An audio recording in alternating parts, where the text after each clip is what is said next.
My name is Olivia. I am 30 years old. I live in a small apartment with my mother. Life was not always easy, but we were happy together. My father passed away when I was 15. Since then it was just me and my mom. She worked hard every day to give me a better life. I love her more than anything. She was my best friend. Every evening we sat together and talked about our day. She always smiled even when she was tired. Her smile gave me strength. I worked as a teacher at a local school. I loved my students, but my heart was always worried about my mother. She was getting older and her health was not good. Some days she was too weak to get out of bed. I wanted to do more for her, but I did not earn much. One day I came home from work and found her lying on the floor. My heart stopped. I ran to her and held her hand. "Mom, wake up," I cried. Her face was pale and her hands were cold. I called an ambulance and they took her to the hospital. The doctor's face was serious. "Your mother's heart is weak," he said quietly.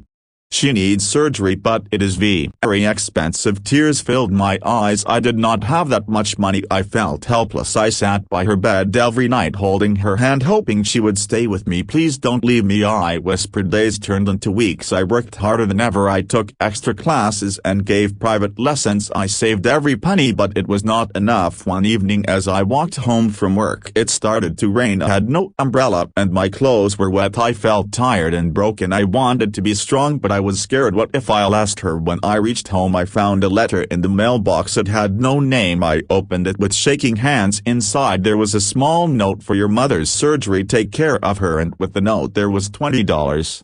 Oh, my heart raced. Who sent this? Why? I did not know, but it was enough to save her. The next day I took my mother to the hospital. The surgery was long and I waited outside praying for a miracle. Hours passed. Finally the doctor came out. The surgery was successful. He said softly, "Your mother will be okay." Tears fell down my face. I ran to her room and held her hand. "You're safe, Mom," I whispered. A week later my mother came home. Her smile was warm again. Life slowly became better, but I still wondered who helped us. Months passed and I never found out who sent the money. But one day as I was teaching, a man came to my classroom. His name was Daniel. He was tall and quiet with kind eyes. I wanted to see the teacher who changed my sister's life. He said I remembered his sister, a shy girl who once struggled in my class. I had helped her when no one else did. It was you. I said softly. "You helped my mother." He smiled gently. "You gave kindness without asking for anything." I wanted to do the same. Our lives crossed that day, and soon Daniel became more than a stranger. He became a friend. He visited often, bringing flowers for my mother and warm words for me. As days passed, Daniel became a part of our lives. He visited every weekend, always bringing something fresh: fruit for my mother, book for me, or simply his warm smile. My mother liked him. I could see it in the way her face lit up when he walked through the door. One evening after dinner my mother smiled softly and said, "Daniel, you take care of us like family." He laughed gently. "You both mean a lot to me," he said, his eyes meeting mine. For a moment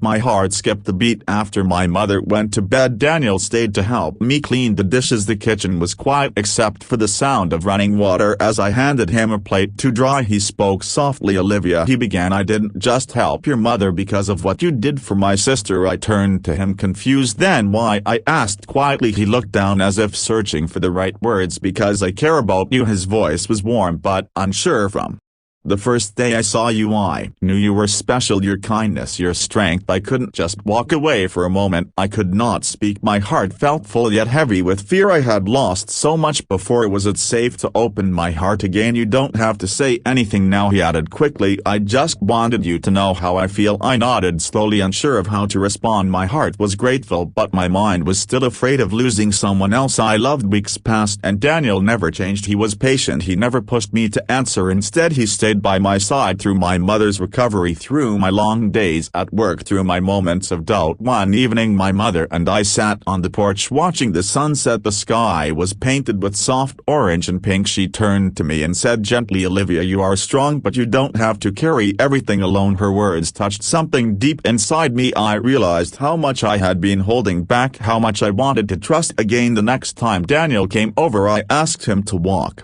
With me we strolled through the park, the autumn leaves crunching beneath our feet. My heart pounded as I finally spoke. "Daniel," I said softly, "I'm scared to let someone in, but I don't want to lose you." He stopped walking and turned to face me. His eyes were warm, full of understanding. "You won't lose me, Olivia," he promised. "I'm here and I'm not going anywhere." For the first time in a long time I felt safe. I reached for his hand and he held mine gently, as if he knew how fragile my heart was. Months passed and her love grew stronger. My mother grew healthier and I smiled more with Daniel by my side. The pain I once carried felt lighter. One day after dinner, Daniel stood up and took a small box from his pocket. My heart raced as he knelt down in front of me. "Olivia," he said softly, "you taught me that kindness can change a life. You changed mine. Will you marry me?" Tears filled my eyes, but this time they were tears of joy. I nodded, unable to speak. "Yes," I whispered. "Yes, Daniel." My mother clapped her hands with happiness and Daniel slipped the ring on my finger. In that moment I realized something important. Life had broken me once, but love had healed me. I had lost everything, but in the end love found me, and this time I was not afraid to hold on to it.